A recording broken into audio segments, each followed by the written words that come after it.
Certas propriedades das soluções se originam de um mesmo fator e têm a característica comum de não dependerem da natureza do soluto, mas sim do número de partículas do soluto. Estas propriedades receberam o nome de coligativas. Coligativo, do latim co, igual juntos, e ligare, igual ligar. As propriedades coligativas incluem o abaixamento da pressão de vapor do solvente, o abaixamento da temperatura de congelação do solvente, o aumento da temperatura de ebulição do solvente e a pressão osmótica. O estudo sobre as propriedades coligativas das soluções foi apresentado por volta de 1882 pelos químicos Rolodt e Van Hoff, e a partir daí os químicos puderam contar com um método digno de confiança para a determinação das massas molares dos compostos não voláteis.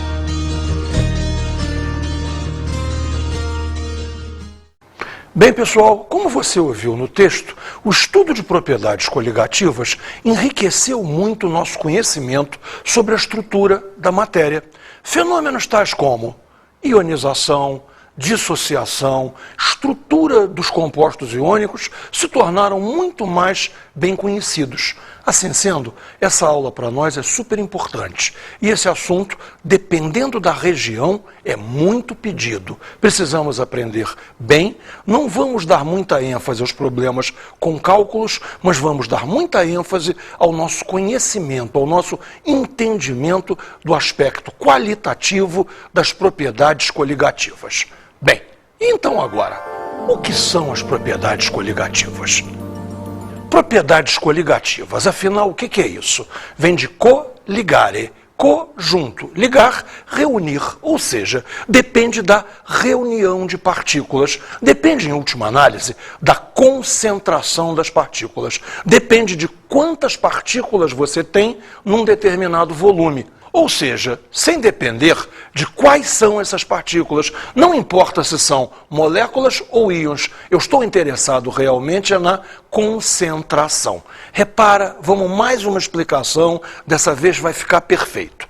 Se eu tiver 1 mol de NaCl, eu tenho 2 mols de partículas, porque eu tenho 1 mol de Na+, e 1 mol de Cl-. Ou seja, para empatar com uma solução 1 molar de NaCl, eu preciso de uma solução 2 molar de glicose.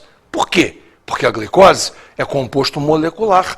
Consequentemente, a glicose não quebra em íons. Então, para ter 2 mols de moléculas de glicose, eu preciso de uma solução 2 molar. Bem, e quais são as propriedades coligativas? É o que nós vamos ver agora. Tonoscopia é o abaixamento da pressão de vapor do solvente. Repare uma coisa, se eu tenho uma solução, é mais difícil para a solução evaporar do que se o solvente estivesse puro. Mas isso eu vou te explicar com muito detalhe, não se preocupe. Vamos ver as próximas. A ebulioscopia estuda, analisa a elevação da temperatura de ebulição. Repare uma coisa, água pura ao nível do mar ferve a 100 graus Celsius. Se eu tiver uma água salgada, no mesmo nível do mar, ela vai ferver acima de 100 graus Celsius. Vai ter uma elevação da temperatura de ebulição. É isso que nós vamos estudar. A crioscopia analisa o abaixamento da temperatura de congelação de uma substância. Novamente, vamos exemplificar com água pura e água salgada. Água pura, sob pressão atmosférica normal e tal, ela vai congelar a 0 graus. Se eu tiver água salgada, ela só vai congelar abaixo de 0. Vai haver um abaixamento da temperatura de congelação. É este abaixamento que nós vamos analisar. E a última é a osmoscopia, que é a passagem de solventes através de membranas semipermeáveis. Essa aí nós também vamos ter que estudar com bastante detalhe, porque essa passagem por membrana é que vai definir todo o efeito. Bem, está na hora de começar. E vamos começar com a tonoscopia em detalhes. Imagine que você tenha um copo com água dentro. Nada além disso, um copo com água. Eu te pergunto o seguinte, essa água vai evaporar?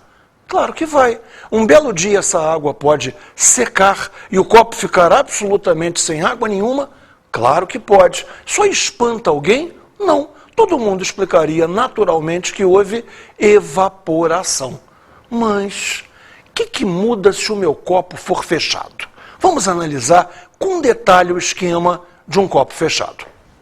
Repare, temos aqui um copo fechado. Vamos combinar o seguinte, nada sai, ou seja, não há a menor possibilidade de que partículas escapem do interior desse copo. O que eu tenho aqui? Eu tenho água líquida. Essa água líquida está pronta para evaporar. Ela evapora, chega até a tampa. Bem, e o que acontece quando chega até a tampa? Bem, essa água vai condensar na tampa. É visível esse fenômeno? Visível provavelmente não é. Porque veja, a velocidade de evaporação é baixa. Consequentemente, a velocidade de condensação também é baixa. Bem, chegará uma hora em que o que vai acontecer é o seguinte, a velocidade de evaporação empata com a velocidade de condensação e o nível daquele copo não muda mais.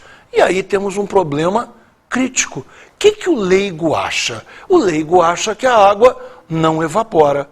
Gente, dizer que a água não evapora de um copo fechado é atribuir inteligência à água. Quer dizer que a água viu que o copo é fechado, a água pensou que aí não dá para evaporar, e aí a água tomou uma decisão, não vou evaporar. Gente, água tão inteligente assim, só a nossa gotinha da química, a água. A substância real, a água, não tem essa inteligência toda, não. Então veja, você tem naquele esquema um sistema de troca entre evaporação e condensação. E a coisa entra num equilíbrio. O vapor d'água que chegou a haver ali em cima, chegou ao seu nível máximo. Chamaremos a esse vapor d'água que está ali em cima, na quantidade máxima para aquela temperatura, nós vamos chamá-lo de vapores saturantes. Tá ok? Guardou esse nome? Vapor ou vapores, tanto faz, saturantes. Repare então que agora nós vamos começar a análise do fenômeno da ebulição. Então eu tenho agora nessa água, eu tenho um aquecimento aqui por baixo. E nós não tínhamos pensado nela, eu tenho a pressão atmosférica aqui se contrapondo à saída de vapor. Suponha que o aquecimento foi tal que se criou aqui uma bolha de vapor. Para essa bolha de vapor ter condição de sair, a pressão dela tem que, pelo menos, igualar a pressão atmosférica. Pois enquanto a pressão atmosférica for maior que a pressão do vapor aqui nessa bolha, essa bolha simplesmente iria colapsar. Essa bolha simplesmente iria implodir, sumir e não sairia jamais. Ou seja, para que essa bolha tenha condição de sair, a condição é a seguinte: a temperatura em que eu estiver tem que gerar uma pressão de vapor tal que eu empate com a pressão atmosférica. Caramba, vê se você entendeu.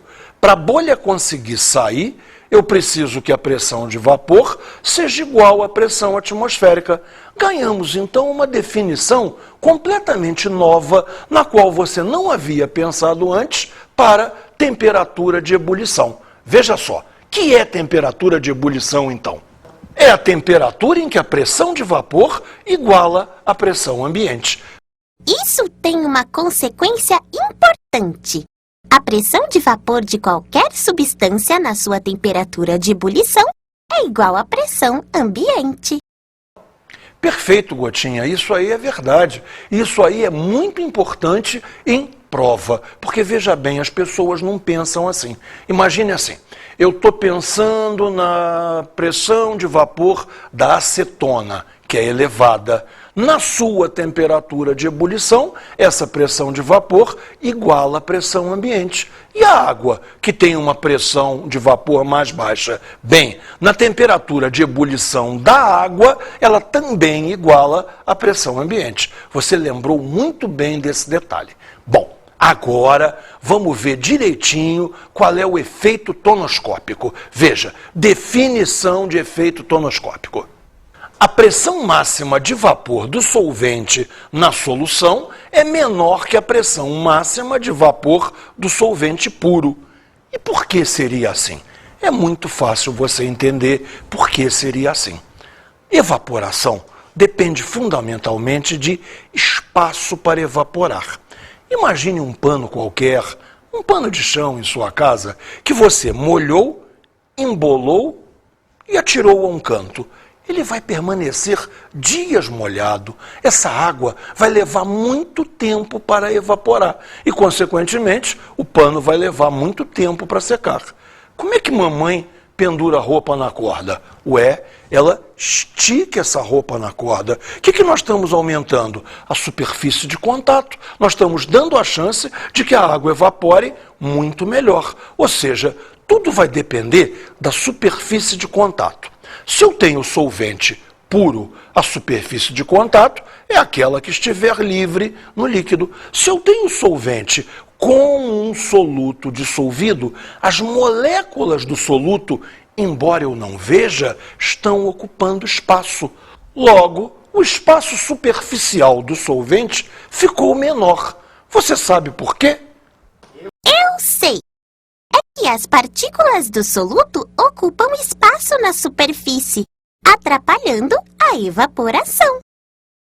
Muito bem, Gotinha, você está pegando todas. Bem, esse estudo todo, quem matematizou esse estudo foi um químico francês chamado Raoult. Vamos analisar como ele fez uma lei prática relativamente simples para calcular qual é essa diferença entre a pressão de vapor do solvente puro e a pressão de vapor do solvente na solução.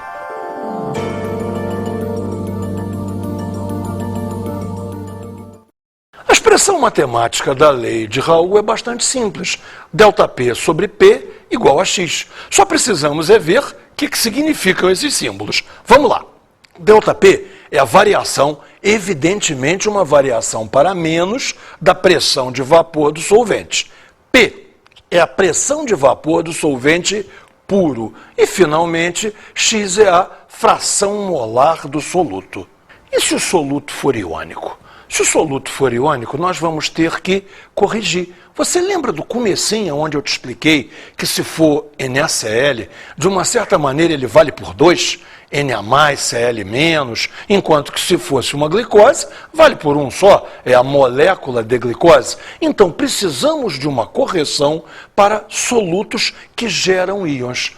A esta correção chamamos de fator de Van Hoff. Van Hoff é outro químico importantíssimo, é um holandês, e é ele que faz todo o estudo da variação para a lei de Raoult, absolutamente válida para solutos moleculares. Ele cria uma correção para solutos iônicos, criando um fator de Van Hoff, que tem uma fórmula simples e que todo mundo vai ter que saber de cor. Observa lá, I igual a 1 mais N menos 1 alfa, e precisamos comentar o que é cada termo destes. Bem, veja, I é o próprio fator de Van Hoff. Continua a ler, 1 mais N. O que é N? O número de íons gerados em cada fórmula. Repare, NaCl, 2 íons, Na+, e Cl-. Se fosse um ácido, HCl, mesma coisa, geraria 2 íons, H+, e Cl-. Se fosse, sei lá, Al2SO4 geraria 5 íons, 2 íons alumínio e 3 íons sulfato. E, finalmente, o alfa. O alfa é o nosso grau de ionização, ou grau de dissociação. E, finalmente, temos o nosso alfa, que é o grau de ionização, ou dissociação, tanto faz, do soluto. Observe, então, o seguinte. 1 mol de soluto gera I mols de partículas. Observe, então, este é o significado do fator de Van Hoff, o I. 1 mol do soluto gerando I mols de partículas. Temos, então, como corrigir. Suponha que antes a fórmula multiplicava por 1 mol. E agora multiplica por I mols de partículas. Essa é a contribuição fundamental de Van Hoff ao estudo das propriedades coligativas. No caso particular de um soluto iônico, nós vamos considerar o valor de alfa como sendo 1. Então a fórmula I igual a 1 mais n menos 1 alfa, se esse alfa é 1, fica n menos 1 vezes 1. Então fica 1 mais n menos 1. 1 mais n menos 1, o I é igual a n, ou seja, suponha de novo, NaCl, 2 íons, então o fator I é 2. Al2 SO4, 3. 2 alumínios, 3 sulfatos, 5 íons, então o I é 5. Agora, num ácido, você não pode fazer isso, porque num ácido a ionização não é total, a ionização é parcial. Então existe um fator alfa, existe um alfa menor do que 1. E aí, então, o cálculo é necessário. Esta simplificação é perfeita para quando o composto em questão for um composto iônico. Bem, vamos ver agora ebulioscopia e crioscopia. Os efeitos são os seguintes. A temperatura de ebulição da solução é mais elevada, é mais alta que a temperatura de ebulição do solvente puro. Já a temperatura de solidificação da solução é mais baixa que a temperatura de solidificação do solvente puro. Como é que nós podemos conjugar isto tudo? Vamos analisar um diagrama de fases. Repare só o diagrama de fases que vamos ver. Eu sempre gosto de pensar no diagrama de fases como tendo um Y, e eu gosto de pensar na parte superior desse Y como sendo a parte de um cálice. Essa parte de um cálice é a parte que pode conter líquido dentro, ou seja, aqui dentro eu tenho líquido. Para cá, eu tenho as temperaturas mais baixas. Se eu tenho temperaturas mais baixas, eu tenho sólido. Enquanto que para cá, eu tenho as temperaturas mais altas, então eu tenho vapor. Considere o Y de dentro, vamos ver assim. Esse Y interno é o da água. Então repare, na pressão de 760 milímetros de mercúrio, a temperatura de solidificação da água é 0 graus Celsius, enquanto que na mesma pressão de 760 milímetros de mercúrio, a temperatura de ebulição da água é 100, 0 e 100, ou seja, 0 e 100, os valores aqui você está super acostumado a ver. Agora repare, o grande Y externo também é um diagrama de fase, mas é um diagrama de fase para uma solução 1 molar de glicose. Você ainda lembra o que é 1 molar?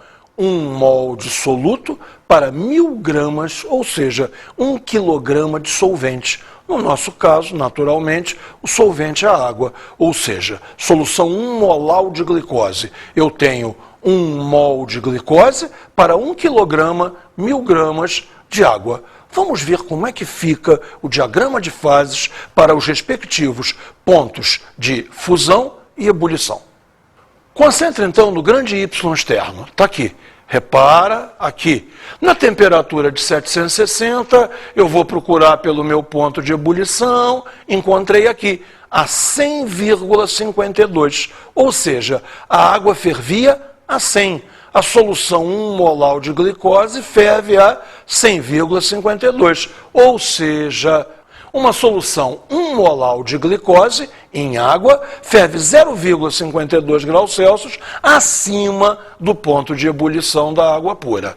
Voltando ao gráfico, na temperatura de 760, a temperatura de congelação da solução será 1,86 abaixo de zero, menos 1,86, ou seja, não congela a zero, e sim a 1,86 graus abaixo de zero, ou seja, uma solução 1 molar de glicose em água congela 1,86 graus Celsius abaixo do ponto de solidificação da água pura. E se a solução for 2 molar? Não há problema nenhum, o cálculo é super simples. Nós vamos multiplicar o 0,52 por 2, ou seja, eu vou ter um delta de TE, muita calma agora, delta de TE, variação da temperatura de ebulição, variação esta para mais. Será 2 vezes 0,52, ou seja, 1,04 graus Celsius. E na hora da temperatura de congelação? Mesma coisa, nenhum problema. Repare, delta de Tc será 2 vezes 1,86, ou seja, 3,72 graus Celsius. Ou seja, uma solução 2-molal de glicose em água congela 3,72 graus abaixo de zero, que seria o da água pura. Ou seja, o efeito crioscópico é dobrado. Resumindo então, o efeito coligativo é proporcional à molalidade da solução. Então precisamos de uma constante de proporcionalidade entre a variação de temperatura e a molalidade. Esta constante ganha nomes especiais, conforme o caso. Repare, primeiro na ebulição. Na ebulição, esta constante vai se chamar Ke, constante ebuliométrica. Essa constante é uma característica de cada solvente. Para a água, ou seja, o Ke da água, é 0,52 graus Celsius por molal. No caso da solidificação ou do congelamento, a gente vai chamar a constante de Kc. Então, Kc é a constante criométrica. Novamente, ela é uma característica do solvente. O Kc para a água é 1,86 graus Celsius por molal. Então, agora, podemos juntar tudo em fórmulas. Fórmulas bastante práticas e que são muito parecidas. Repare, delta de Te, variação da temperatura de ebulição. Então, Ke, constante ebuliométrica. Delta de Te é igual a Ke vezes molalidade. Bem, e se o soluto for iônico? Delta de Te ficará igual a Ke vezes a molalidade vezes o I, o nosso fator de Van Hoff, que faz a correção.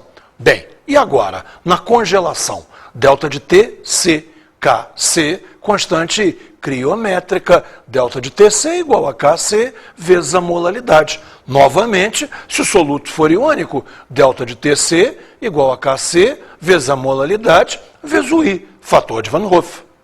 Bem, vamos resumir essa história então. Se for delta de Tc, eu vou trabalhar com Kc. Se for delta de Te, eu vou trabalhar com Ke. E fora isso, a única coisa que você vai se preocupar é se o soluto gera íons ou não gera íons. Se não gera íons, tudo bem. E se gerar íons, multiplique por I, multiplique pelo fator de Van Hoff. Nada a se preocupar. Esses cálculos não vão nos atrapalhar em nada. Bem, está na hora de irmos para a última das propriedades coligativas. Vamos estudar agora a osmose. Bem, todo fenômeno osmótico depende da existência de uma membrana semipermeável. E que história é essa de membrana semipermeável? É o seguinte, é muito simples. Uma membrana semipermeável permite a passagem do solvente, sem permitir a passagem do soluto. Ou seja, solvente passa, suponha que é água, água passa. Suponha que o soluto é sal, sal não passa. Ou seja, moléculas de água se chocam contra a membrana semipermeável e podem passar ou não. Passarão ou não, isso é um problema estatístico. Agora, partículas de sal, os íons Na+, Cl-, não passa nenhum. Suponha então uma situação como que mostra o esquema. Temos um frasco separado em duas partes por uma membrana semipermeável. De um lado, apenas o solvente dessa solução deste lado de cá. Então, vê se você entendeu.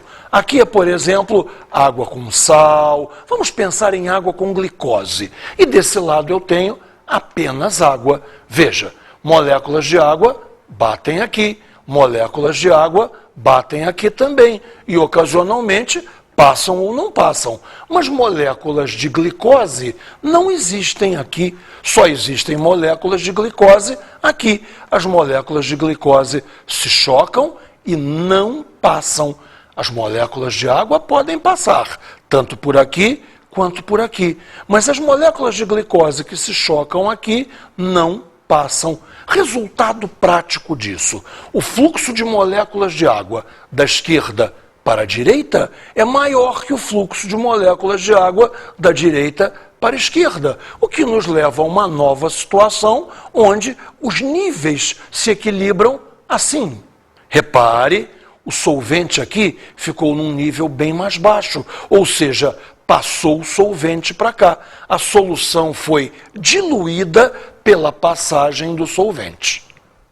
Chamaremos então de pressão osmótica a pressão que fez a água passar em maior quantidade do solvente para a solução, diluindo a solução.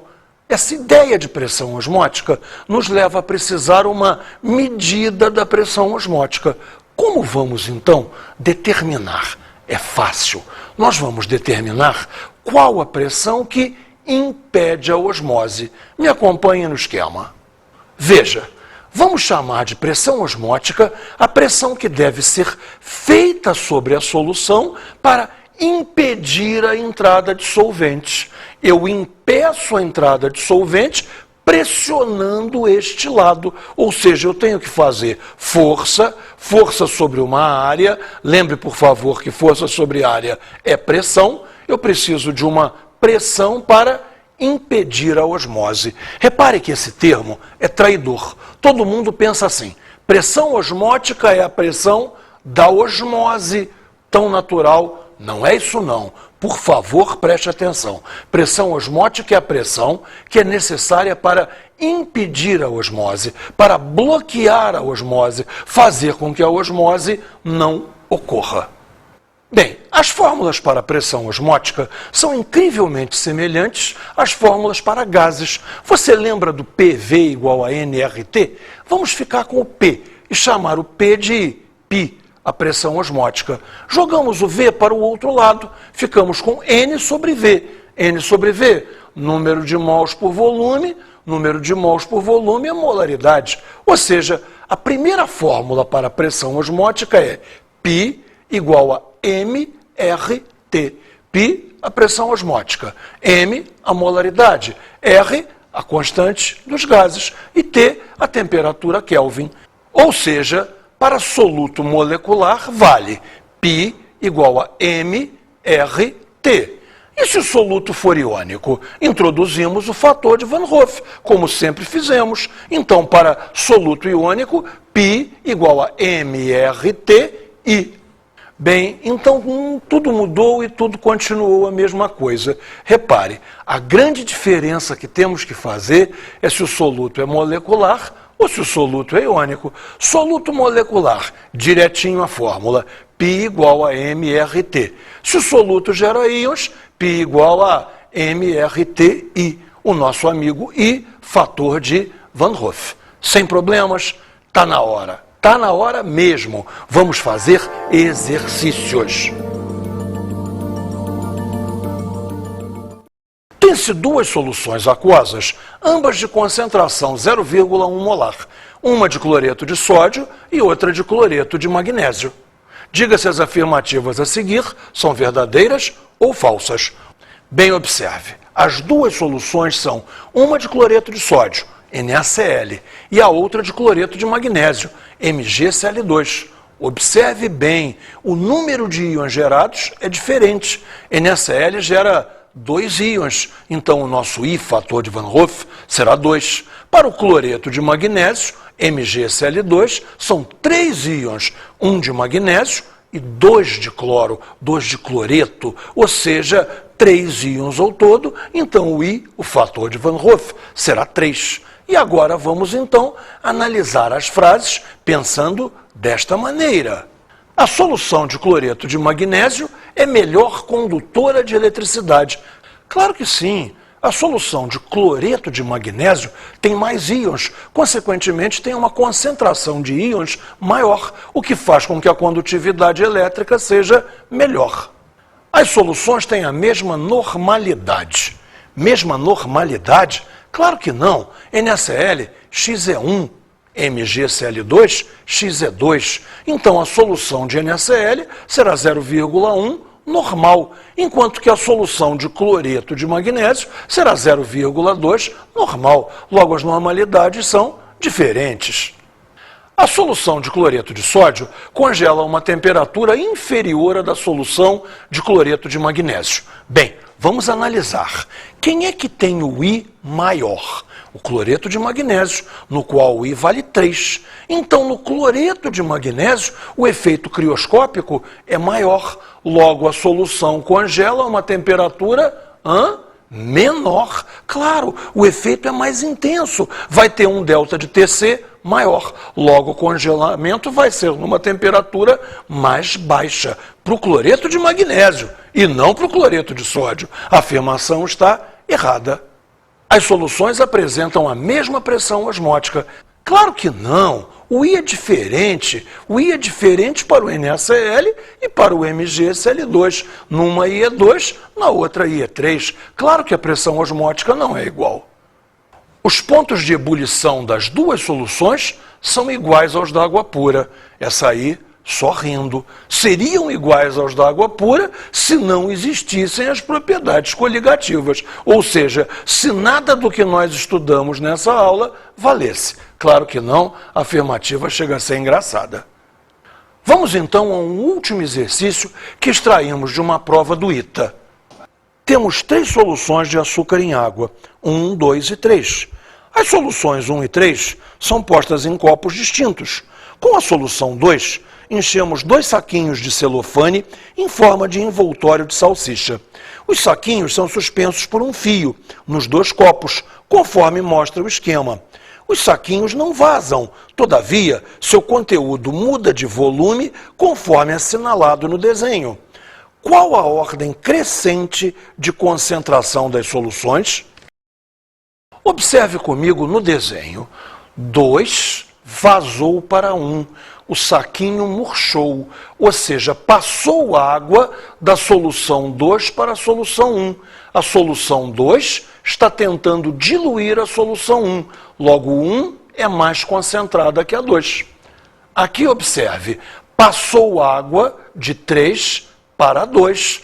3 está diluindo a 2. Quer dizer que a 2 é mais concentrada do que a 3. Se a 2 é mais concentrada do que a 3, qual é a ordem geral? 1, depois 2, finalmente 3. Ou seja, 1 é a solução mais concentrada de todas. 3 é a solução mais diluída de todas. Vamos então agora às nossas dicas de estudo.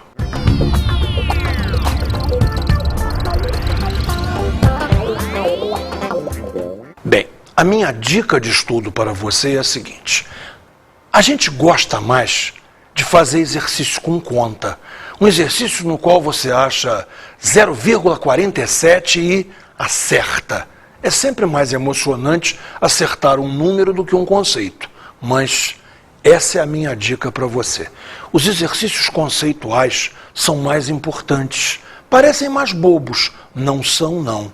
Exercícios como esse último que nós vimos, onde precisamos decidir uma ordem de concentrações, sem na verdade ter feito conta nenhuma, olhando apenas o que aconteceu, são muito mais importantes em propriedades coligativas do que os exercícios com cálculos. Claro que você vai fazer os com cálculos também, mas eu vou ficar muito satisfeito se você acertar e entender todos os exercícios conceituais. Veja só, isso é que importa, entender o fenômeno. Fazer a conta certa é consequência. Bom trabalho para você.